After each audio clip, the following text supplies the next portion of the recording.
My name is Marlene Whitaker.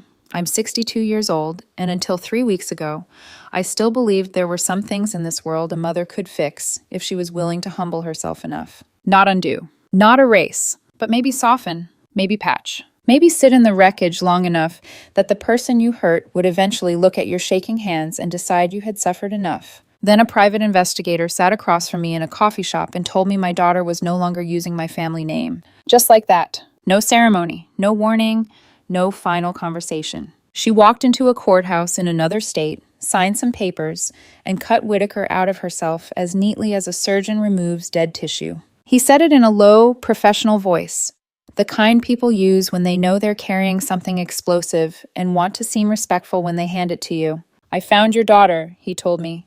"She's safe. She's employed. She owns a home. She appears to be in a stable relationship, but she is no longer using the surname Whitaker."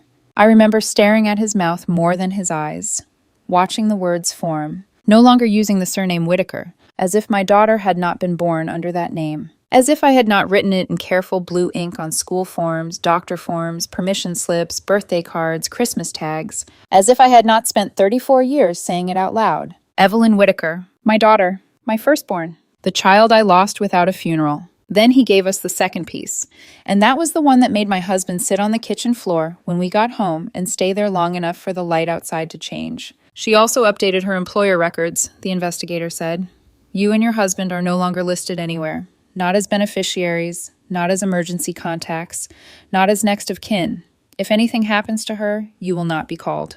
There are some sentences that don't feel like language. They feel physical. That one felt like a door slamming inside my chest. Not as emergency contacts, not as next of kin. A stranger in an office building would know more if my daughter were hurt than the woman who gave birth to her. And the terrible part, the part that has been keeping me awake until dawn most nights, is that none of it was impulsive. She didn't storm out and block us in a moment of anger. She did paperwork, forms, signatures, witness choices. She thought it through. That kind of severing is colder than rage. Rage still hopes to be heard. This was something else. This was conclusion. My husband, Dean, is 65.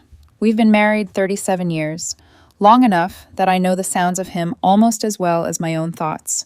I know the way his footsteps change when he's tired, the way he clears his throat when he's angry and trying not to show it, the way he opens cabinets too hard when guilt is chewing through him. I had never seen him on the floor before. Not after his father died. Not after his bypass surgery. Not after foreclosure almost swallowed us in our 40s. But that afternoon, he sat on the kitchen tile with one hand over his mouth and stared at nothing. We have 2 daughters. Evelyn is 34. I still call her that, even though the woman living in another state with another surname might no longer answer to it with anything but silence. Our younger daughter is Cassie. She's 31. Cassie is upstairs right now, in the guest room she was supposed to stay in for a month and has now occupied for nearly 2 years. She is probably scrolling on her phone or watching something loud enough to leak beneath the door. She has an astonishing ability to continue existing inside disaster, as though disaster is merely weather happening to somebody else. That used to awaken tenderness in me. Now it awakens something sharper. 2 years ago, Dean and I chose Cassie over Evelyn. We did not say it that way then. No parent ever does. We dressed it up in softer language. We called it compassion. We called it complexity. We called it refusing to take sides.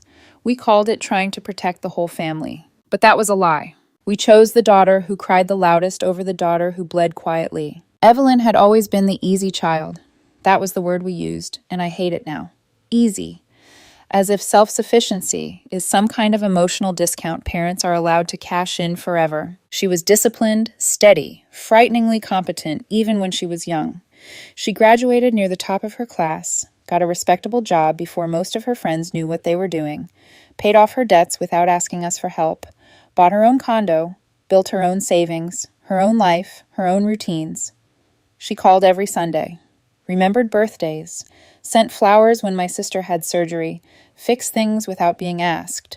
Not pipes and wiring, but appointments, logistics, the practical problems other people complained about and Evelyn quietly solved. She made us look like better parents than we were. Cassie was the opposite almost from the beginning. Charming, funny, restless, magnetic in short bursts.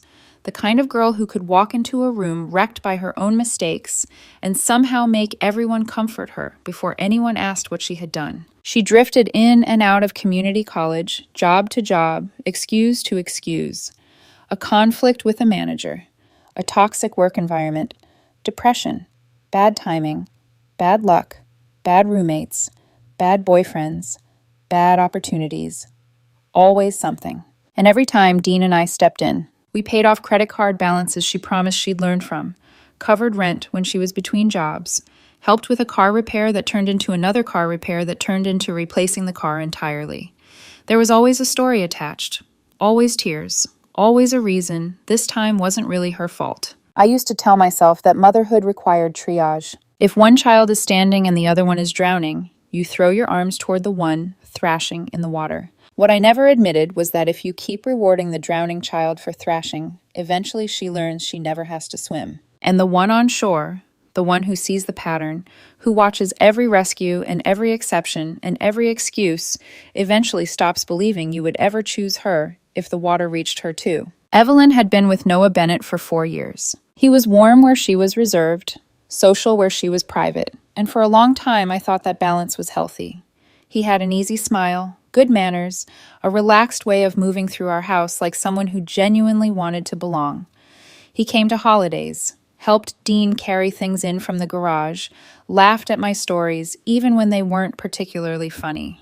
He called me ma'am the first year until I told him that made me feel ancient. When he proposed to Evelyn, she cried in a way I had almost never seen from her. Not dramatic crying. Evelyn was never dramatic. But the kind that slips out when somebody who has spent her life holding herself together finally allows herself to believe something gentle might stay. They were planning a fall wedding. Nothing gaudy, nothing tasteless, just elegant and thoughtful, the way Evelyn did everything. She had opinions about music, linens, lighting, flower shapes, all of these small details she presented like engineering plans. Noah teased her about spreadsheets. She rolled her eyes, but I could tell she loved that he noticed the way her mind worked. By then, Cassie was already back in our house. Again. No stable job, no long-term plan. Too old, frankly, to still be living like life was an improv scene she could talk her way through. But Dean and I told ourselves it was temporary. We always told ourselves that. Noah came to Sunday dinners. So did Evelyn.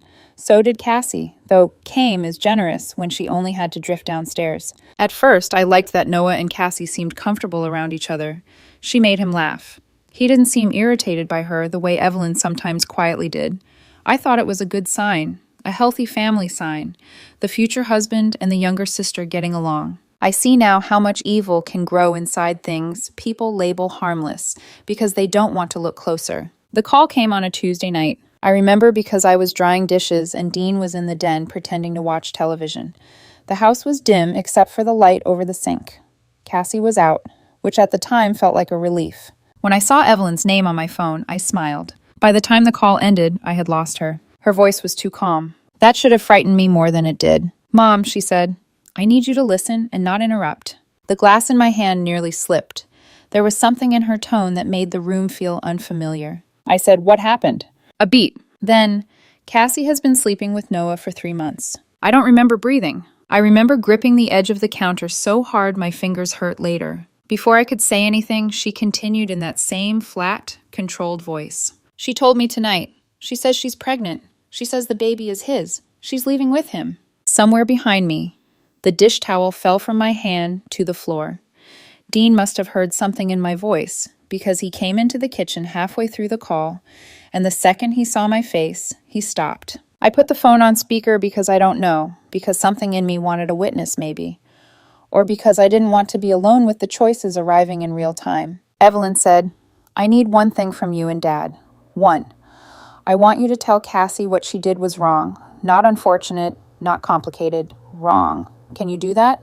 That was the moment. The whole rest of our family was hidden inside that moment. If I had said yes, immediately, cleanly, without cushioning it, maybe my daughter would still bear my name. Instead, I hesitated. I can still hear that hesitation in my own silence. It disgusts me. I said, "Evelyn, this is awful. It's absolutely awful. But if there's a baby..." She didn't speak. And somehow that made it worse. I rushed on, already betraying her while telling myself I was being measured. We have to think carefully. This affects everyone.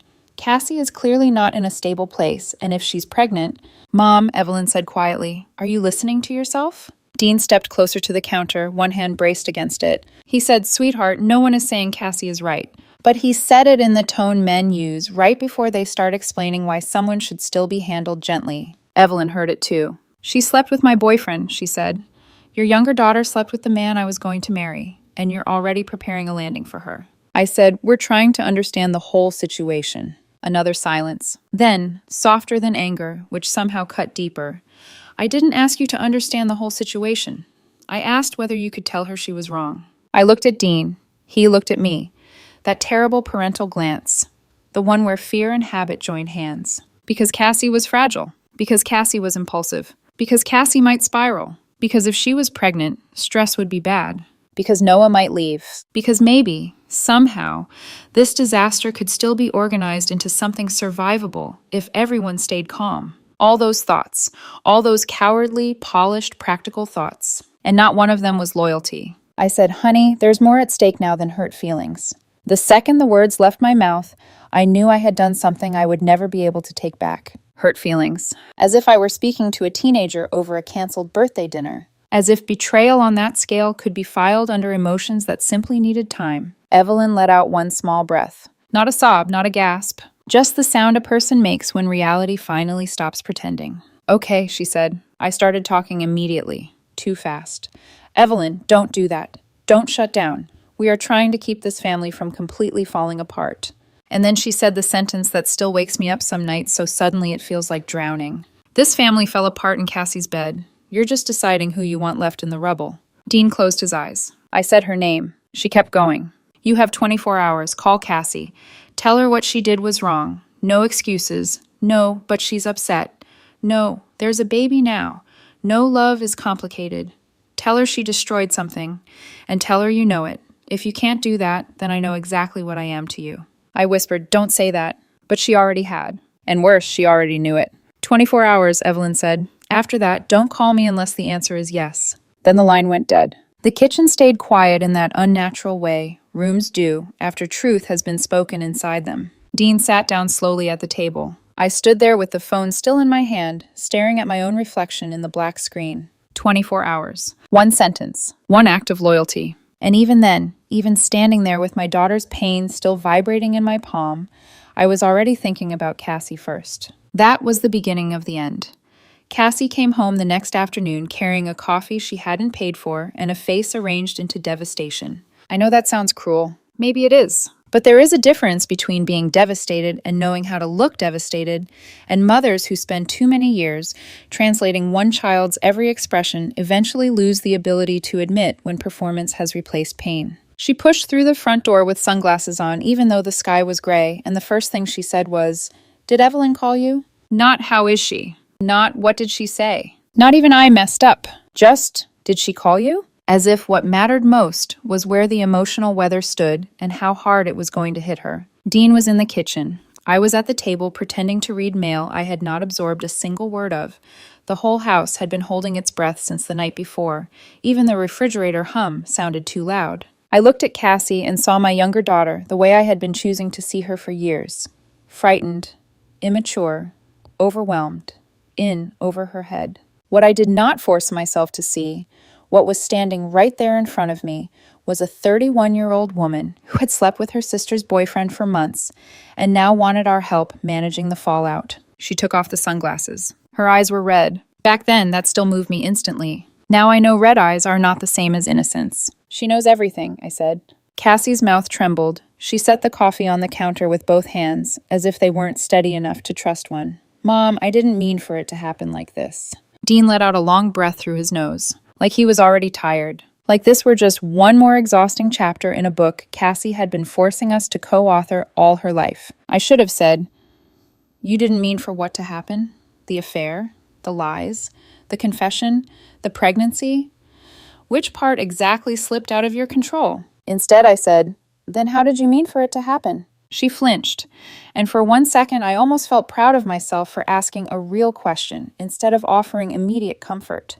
But even then, there was softness in my tone. I heard it. Cassie heard it too. She stepped closer, lowering her voice into that intimate, wounded register she used whenever she wanted to be understood before she had earned it. I love him. I remember staring at her, not because the words shocked me. By then, shock had already passed through me and left something duller behind, but because she said it with such tragic sincerity, as though love itself were the story, as though desire could bleach betrayal clean if it sounded helpless enough. Dean said Cassie, just her name, a warning maybe, or a plea, or disbelief so tired it no longer had the strength to become outrage. She turned to him immediately, tears rising faster. I know how it sounds, I know, but this wasn't some stupid game. Noah and I didn't plan this. It just happened. Nothing just happens for 3 months. Messages happen. Choices happen. Meetings happen. Doors closing happen. Silences happen. Looking your sister in the eye while hiding another life happens. But Cassie had always been talented at describing the consequences of her actions as weather systems no one could predict. Dean rubbed his face. Does Noah plan to marry you? She hesitated. That tiny hesitation should have told us more than it did.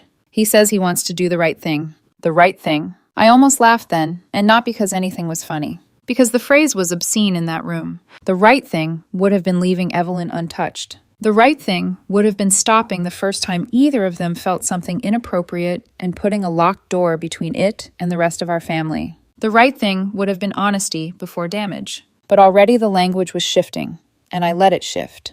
Away from what had been done to Evelyn and toward what Noah might now owe Cassie and the baby. That is how moral collapse happens in families. Not in one dramatic speech, in a series of gentle rewordings. Dean asked, is the baby definitely his? Cassie's hand moved instantly to her stomach. The gesture was fast, almost instinctive, and so theatrical in retrospect that it makes my chest hurt when I think about it. Yes. No pause. No uncertainty. Just yes. I latched onto it because it allowed me to keep believing that whatever had happened, there was now a structure around it.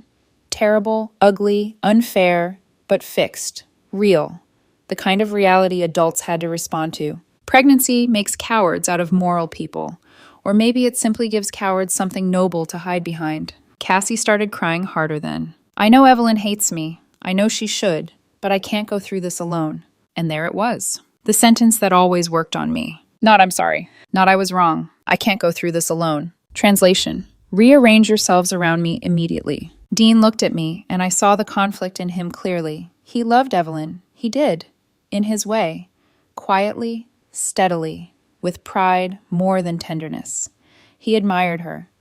But with Cassie, there was always panic in the love, fear. The kind that makes parents feel urgently responsible for every outcome, as though the child's instability is a bill that will keep arriving until someone pays it. I said, Evelyn gave us 24 hours. Cassie went still. To do what?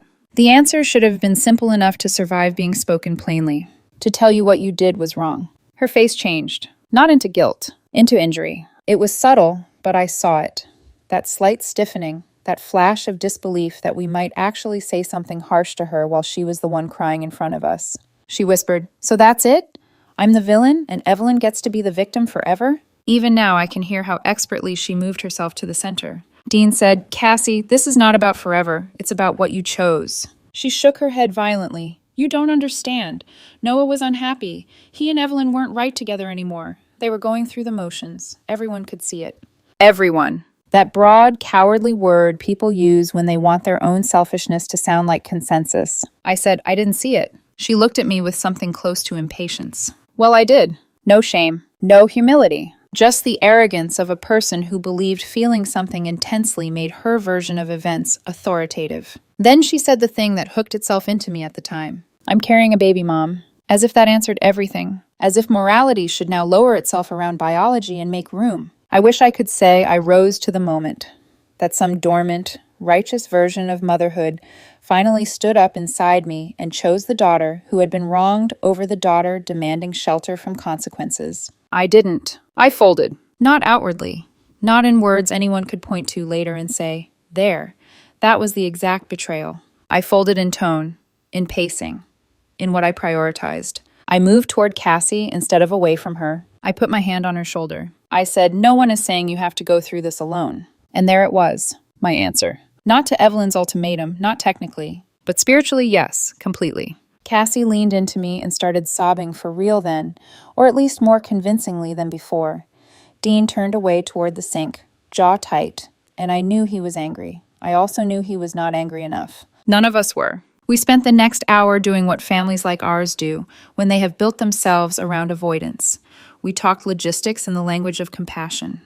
Doctor appointments, timing, what Noah had said, whether Evelyn might calm down, whether maybe, after the first shock, she would understand there was a child involved now, and things had become more complicated. Complicated. Another rotten word. By the time Cassie went upstairs to lie down, the house had already done what it had always done with her, adjusted its gravity. At hour 23, Noah came over. I almost wish he hadn't.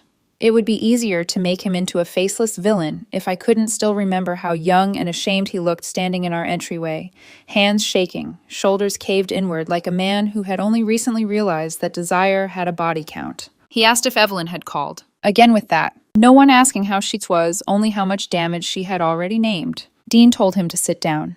Noah sat on the edge of the couch like he expected to be hit. I didn't want to comfort him, but I could feel the old reflex in the room, the adult instinct to regulate the most visibly distressed person, even when that person helped cause the harm. He said he loved Cassie. He said he hadn't meant to hurt Evelyn. He said things between him and Evelyn had felt distant for months. He said Cassie understood him in ways Evelyn didn't. I remember something cold moving through me then. Not moral clarity. I wish it had been that. Something uglier. Resentment, maybe. Toward him for turning my older daughter's reserve into an excuse. Toward myself because some weak, treacherous corner of me understood exactly how that excuse would sound plausible to people who liked easy emotion more than disciplined love. Evelyn was not easy. She was careful, thoughtful, private. She did not spill herself across rooms to prove she felt deeply. You had to earn access to her tenderness. Cassie spilled, Noah basta, and then they called it love. When the clock was nearly up, my phone rang. Evelyn. My stomach dropped so hard it felt like the body already knew what the conscience had not fully admitted. We had failed. I answered on speaker again because Dean was beside me, and because maybe some part of me wanted shared accountability instead of solitary shame. Her voice was even flatter than the night before. Did you tell her she was wrong? No greeting. No softness. No hope left in the question. Only verification. I looked at Dean. Dean looked at the floor. I said, we talked to her. A beat. That isn't what I asked. I tried again, already reaching for nuance like a weapon. We told her this is devastating and that people are hurt. Mom, just one word, mine, turned into a warning. Dean stepped in. Your sister is devastated too. The silence on the line then was so complete that for a second I wondered if the call had dropped. Then Evelyn said, you did it again. Dean's face changed. What? You did it again. I asked a yes or no question and you answered with emotional padding for her. I started talking too fast. We are trying to keep this family together. No, she said. You're trying to keep Cassie from feeling the full weight of what she did. It's not that simple, I said. And there it was. The sentence people use when what they really mean is, I do not want to do the clean, painful thing. On the couch, Noah put his face in his hands. I hated him for being there, for hearing this, for occupying air that should have belonged only to the daughter he had betrayed. Evelyn asked, did either of you tell her, clearly, that sleeping with her sister's partner for months and then announcing a pregnancy is wrong? My throat tightened. I could have saved it right there. Even then, one sentence. Yes, Evelyn, it's wrong, completely wrong. Instead, I said, we told her what happened was hurtful. The line stayed quiet. Then Evelyn gave a small sound. Not crying, not anger, recognition. That was the sound of a daughter understanding she had overestimated her parents for the last time. Hurtful, she repeated. You're describing a stolen sweater, Mom, not a life. Dean said sharply, that's not fair. And even as he said it, I knew fairness had long since left the room. Evelyn's voice hardened. Cassie sleeps with my boyfriend. Noah betrays me for months. They wait until there's a pregnancy to corner me with it. And you want me to be reasonable because now there's a baby and everyone's feelings are complicated. Do you hear yourselves? I whispered, please don't do this. She laughed once. A terrible laugh, brief and empty. I'm not doing anything. You already did it. Then, after a pause that felt deliberate enough to be ceremonial, she said, you chose her. I opened my mouth to deny it. Nothing honest came out. Because denial requires at least one intact lie, and mine were breaking too fast. Dean said, we love you both. I know, Evelyn replied. That's the problem. You love us in ways that are not equal when it costs you something. The sentence landed so cleanly that no one spoke for several seconds. Noah stared at the carpet. I could hear my own heartbeat in my ears. Then Evelyn said, quieter now. and somehow that was worse. I have spent my whole life being the daughter who doesn't need much, the daughter who handles it, the daughter who understands, the daughter who waits while you rescue Cassie from the consequences of being Cassie. And the one time I asked you to stand next to me without hesitation, you asked me for perspective. Tears stung my eyes. I wanted to say that wasn't true, except it was true enough to ruin us. I wanted to say we had done our best, except our best had always somehow looked like mercy for Cassie and endurance for Evelyn. Dean said, "Please don't cut us off over one terrible mistake." That was when Evelyn stopped sounding wounded and started sounding gone. "This wasn't one mistake," she said. "This was the final confirmation of a pattern." Then she added, "I won't be there when the baby is born. I won't attend a wedding if they have one. I won't sit through some future holiday where everyone acts bruised and noble and asks me to heal for the sake of peace. You want peace? Keep the daughter you protected. Let her be enough." I started crying then, really crying. Too late, and for myself as much as for her, which made it almost obscene. "Evelyn, please." No, such a small word. But absolute. Then, after this call, don't contact me. I mean it. The line went dead. This time, when I called back, the number was already disconnected. She had prepared for us to fail. That is the detail that still humiliates me most. My daughter knew us well enough to arrange her departure before giving us the chance to disappoint her. Within a week, she was gone. Not just from us. From everything. She resigned from her job, sold her condo, closed accounts, deleted social media, severed connections with a precision that spoke of planning, not impulse. There was no dramatic goodbye, no final confrontation in our driveway, no scene where she let us plead and then turned away. She simply removed herself from reach. As though the family she had been born into had become something hazardous she needed legal and logistical distance from. Her best friend, Madeline Brooks, was the only person we knew for certain still had contact with her. Dean drove to Madeline's apartment 3 days after Evelyn vanished. I went with him. We stood in that hallway feeling like desperate people in a story I would once have judged harshly from a distance. Madeline opened the door but did not invite us in. She looked exhausted, furious, and heartbreakingly unsurprised. Dean said, "We just want to know she's safe." Madeline folded her arms. "She is." Relief came first, immediate and selfish. Then Dean said, "Where is she?" Madeline's face hardened. "No." I said, "Please, I'm her mother." The words sounded pathetic the second they left me, because motherhood is not a title you can flash at the gate after failing its test in private. Madeline did not flinch. "She needed you to make one thing clear," she said. "One thing, and you couldn't do it because your younger daughter was crying and pregnant." I whispered, "It isn't that simple." She looked at me with open contempt. "It actually is." Dean said, "We're trying to fix this." Madeline said, "Then you should have fixed it when it was still fixable." She closed the door, not cruelly, calmly. That calm was worse. It carried the certainty of someone who had already heard the whole story and reached a verdict. Meanwhile, Cassie settled deeper into the house as if the empty space Evelyn left behind had somehow become hers by default. Noah started staying over, then staying over more, then not really leaving. Everything happened under the banner of temporary emergency, and because Dean and I were consumed by the loss of Evelyn, a loss we still refused to name honestly, we let the other arrangement harden around us. Cassie had a difficult pregnancy, or at least she narrated it as difficult. There were appointments, nausea, tears, midnight cravings, moments where she needed help standing up or reassurance or money or someone to run to the pharmacy. Noah tried in his clumsy way. He painted a nursery wall badly and had to redo it. He assembled furniture with the wrong screws. He brought groceries and flowers, and a shame-faced eagerness that looked from certain angles almost like repentance. I did not forgive him, but I stopped requiring anything of him either. That is another form of moral laziness.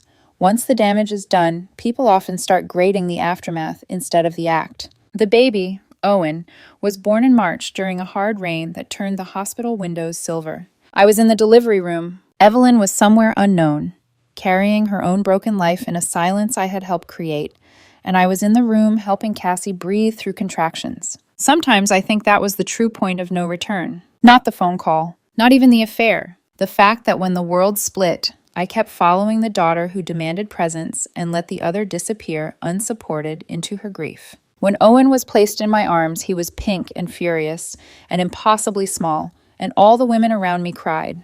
Cassie looked wrecked and radiant in the way new mothers often do.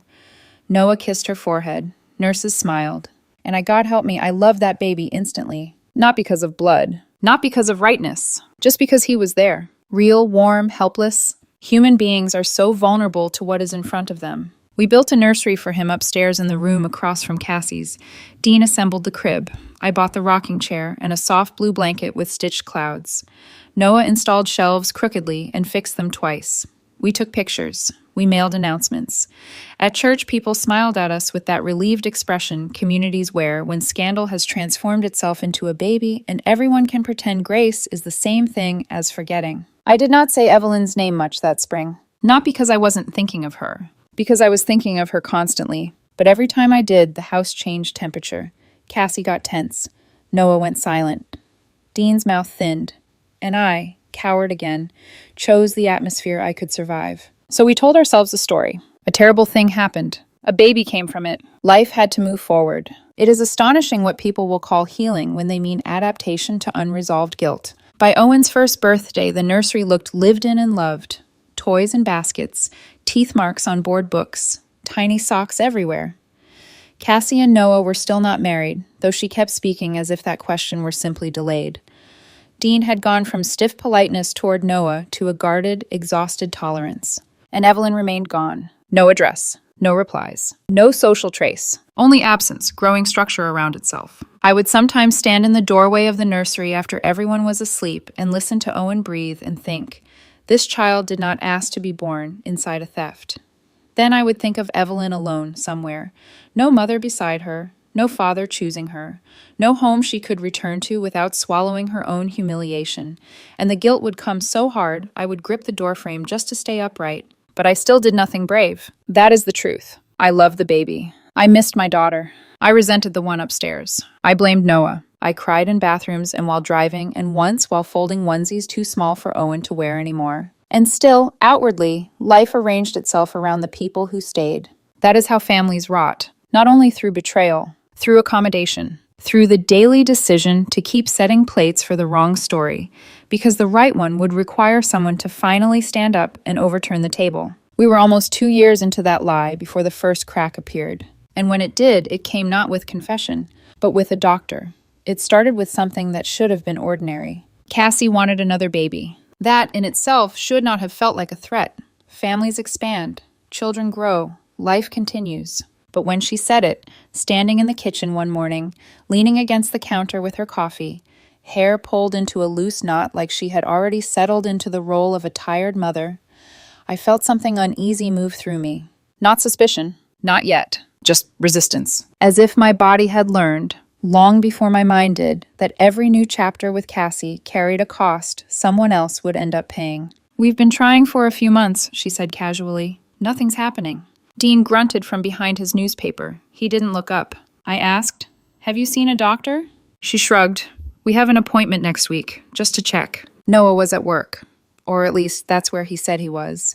His job had shifted twice in the last year. Something in sales, something flexible, something that always sounded more stable when he described it than it actually appeared in practice. Owen was in the living room, dragging a plastic truck across the floor with the kind of focus toddlers give to things that will not matter to them in a year. I watched him for a moment. His hair caught the light in a way that made it look almost golden. I had spent nearly 2 years telling myself I saw pieces of Noah in him. A curve of the jaw, a certain expression, the shape of his eyes. Memory is a flexible thing when you need it to be. The appointment came and went. Cassie didn't say much afterward.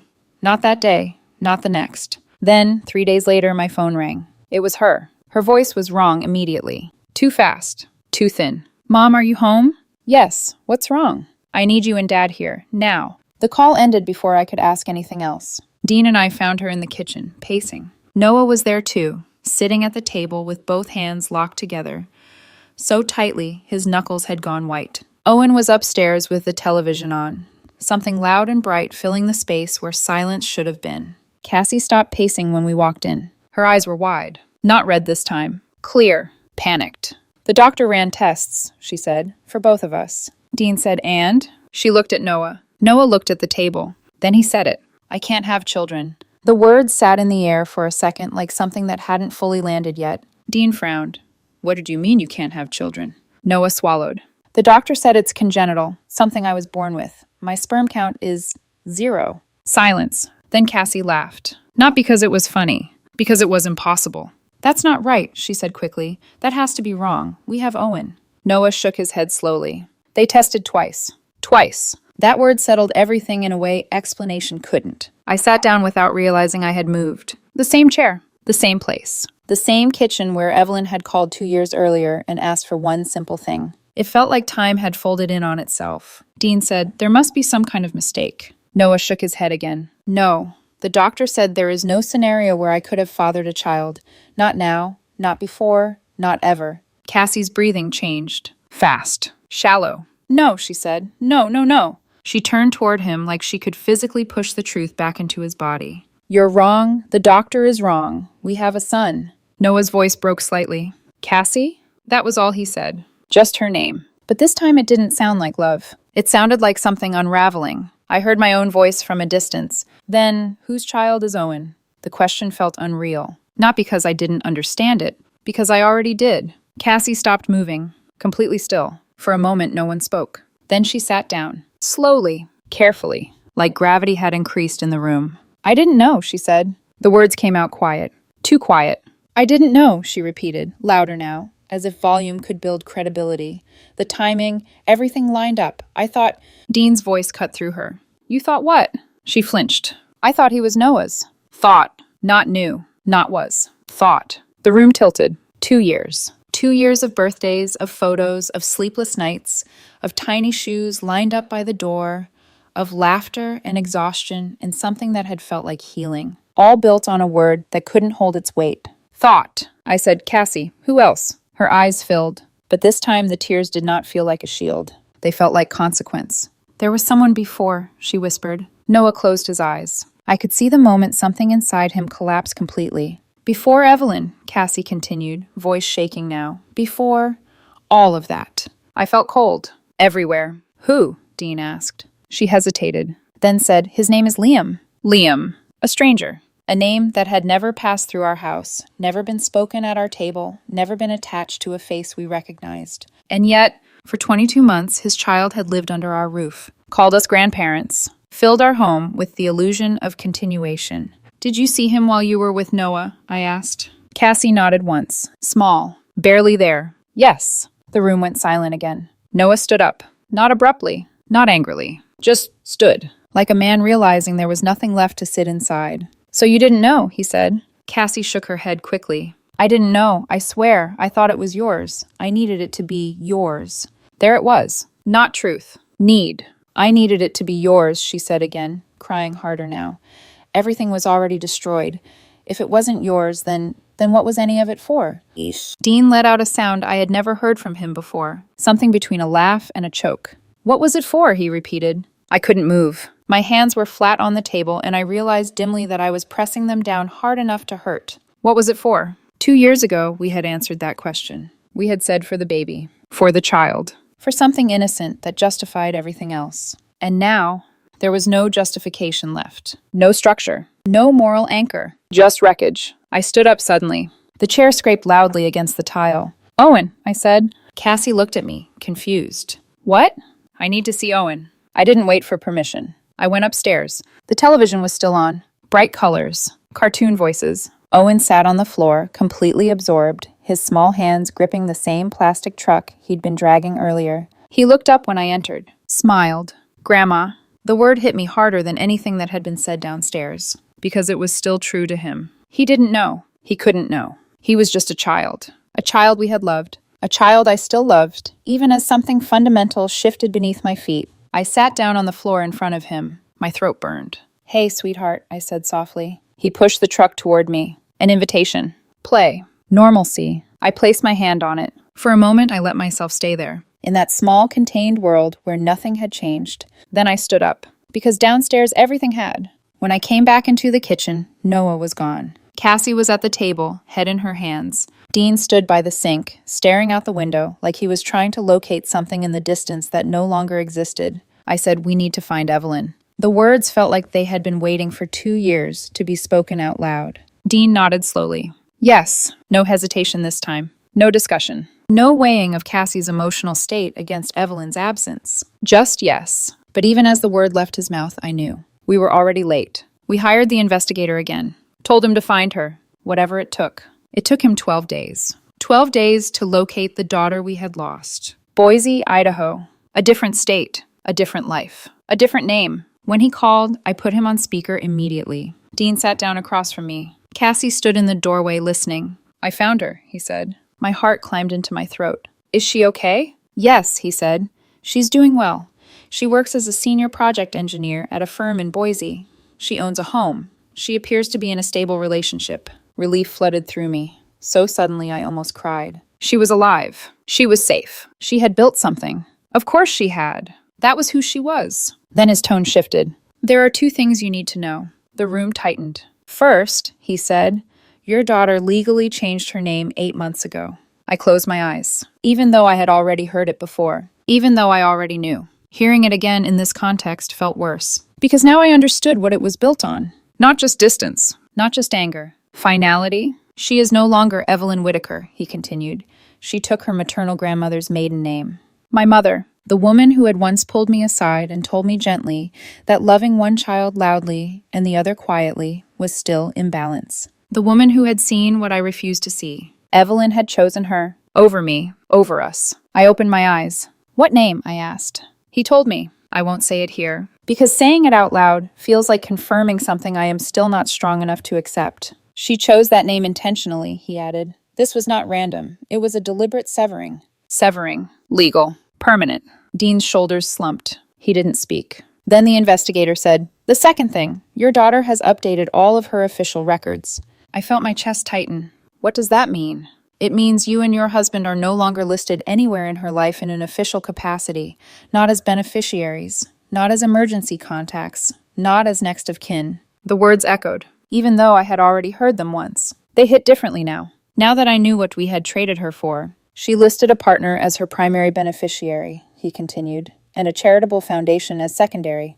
A charity, a stranger, anyone, everyone, just not us, not her parents, not her sister. We had been removed, not emotionally, structurally, institutionally, permanently. I felt something inside me give way, not break. Break implies sharpness. This was slower, a collapse, like something that had been holding weight for too long finally deciding it could not carry it anymore. Dean spoke finally, quiet. He gave it to a charity. I nodded. Yes. He stared at the table. A charity. I swallowed. We chose wrong. No one argued. Not Cassie. Not Dean. Not even me. Because there was nothing left to defend.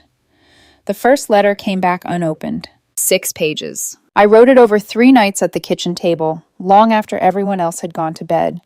I rewrote the first paragraph 6 times because every version sounded either too defensive or too desperate. I kept trying to find a tone that felt like accountability, without sounding like performance. In the end, it didn't matter. The envelope came back stamped "Return to Sender" in red ink so bright it looked almost violent. No tear. No crease. No sign it had even been opened. I held it in my hands for a long time before setting it down. Dean wrote one next. 3 pages. His handwriting is steadier than mine. More direct. Fewer qualifiers. He didn't try to explain. He didn't try to justify.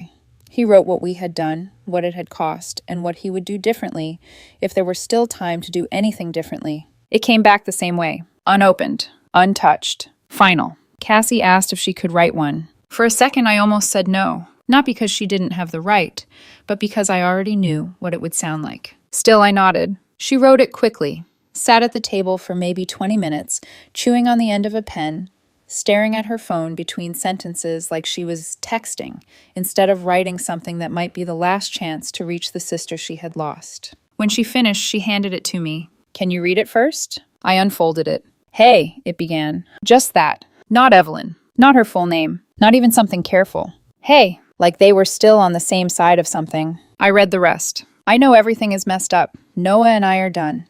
The baby isn't his.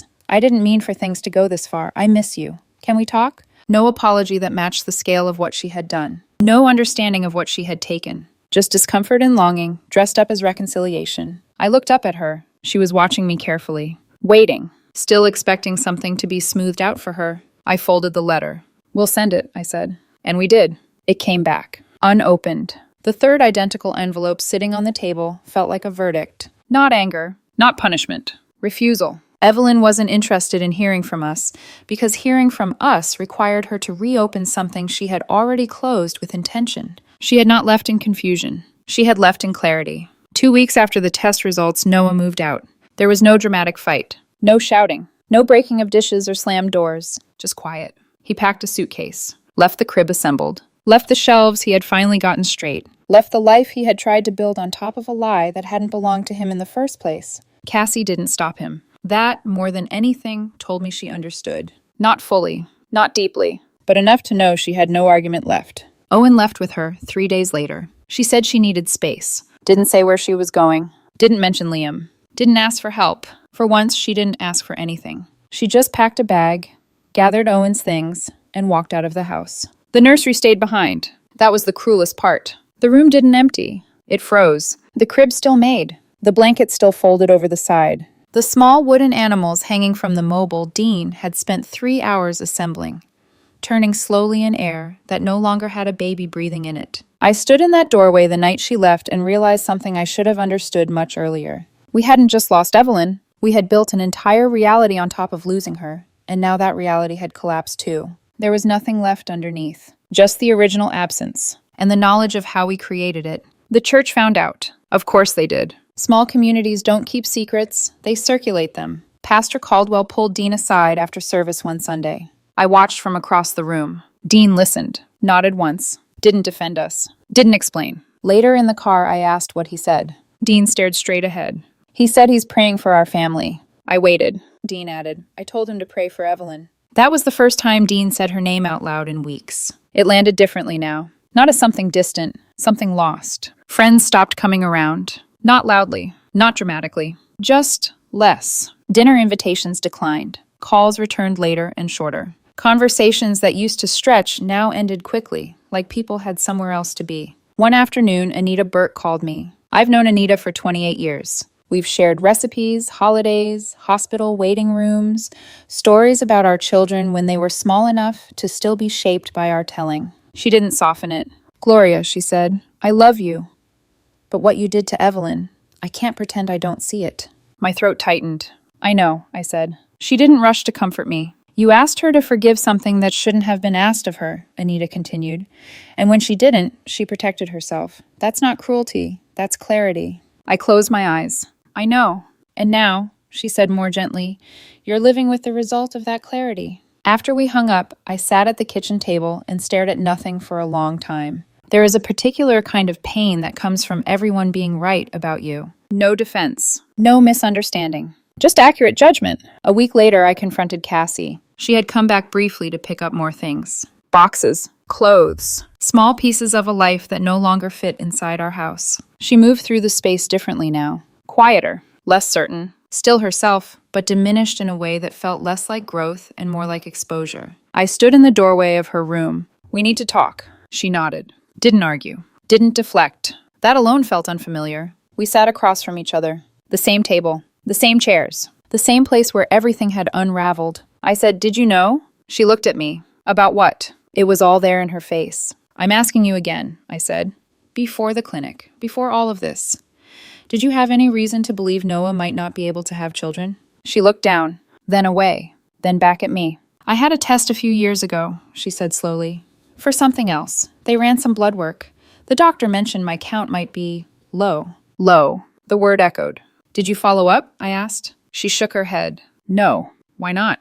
Her answer came quickly. I didn't want to know. Of course. Of course she didn't. Because knowing would have required responsibility. And not knowing allowed possibility. Even if that possibility was built on something that would collapse later. I leaned back in my chair. So when you told us you were pregnant with Noah's child, when you told Evelyn that, you knew there was a chance it might not be true. She swallowed. I thought it could be. Could be. Another soft phrase holding something sharp. You thought it could be, I repeated. Yes. And that was enough for you. She didn't answer. Because there was nothing left to say that didn't sound like exactly what it was. I said, Evelyn changed her name. Cassie flinched. Not dramatically. Just enough. She's not a Whitaker anymore, I continued. She removed us from everything. If something happens to her, we won't be called. Cassie's eyes filled. I didn't ask her to do that. No, I said, you didn't have to. Silence. Heavy. Complete. You just had to be who you are, I added. That was the cruelest thing I have ever said to my daughter. It was also the truest. She left not long after that. No argument. No slammed door. Dean and I were alone in the house for the first time in 2 years.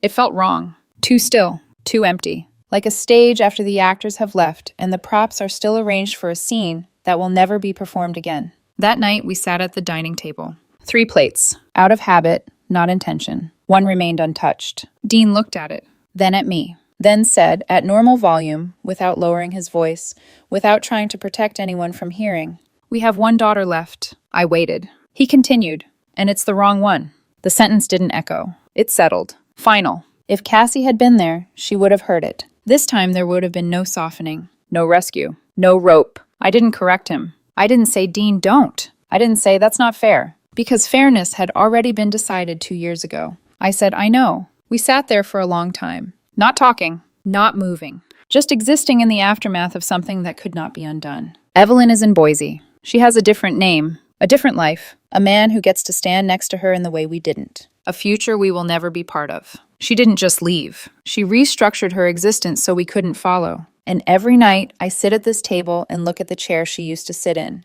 No one takes it, not even Cassie when she was still here. Somewhere, even she understood. That seat belonged to someone who had walked into a courthouse, signed her name, her new name, and decided she would rather be no one to us than remain someone we could fail again. We didn't lose our daughter to distance, or death, or time. We lost her to a decision. Ours, and then hers.